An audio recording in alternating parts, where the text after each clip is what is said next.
আসসালামু আলাইকুম। আমরা 15 দিন আগে একটা স্যাম্পল করে দেখাইছি। এই দেখেন মরিচা, এই আমাদের স্যাম্পল। অনেকে বলেন রৌদ্রে গলবো কিনা, এখন কিন্তু ফুল রৌদ্র।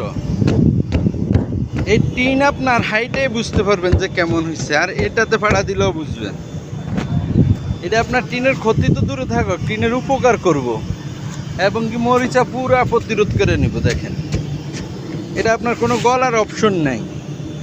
আমরা এই কোম্পানির সাথে 8 বছর যে কাজ করি, এটি আপনার ওনারা লাগাইছে, আমরা একটু স্যাম্পল করলাম।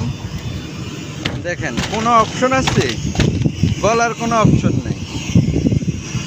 এখন ফুল রৌদ্র, এটা আমাদের 8 বছর চলে এই কাজ আমাদের। নতুনভাবে করলাম ফেব্রুয়ারি মাসে, এখনও দেখেন এই অবস্থা আছে। 7 বছর শেষ করার পরে 8 বছর শেষ করলাম, আগামীতে 9 বছর হইব 26 সালে। আর এই দিনে আমরা স্যাম্পল করলাম দেখানোর জন্য। দেখেন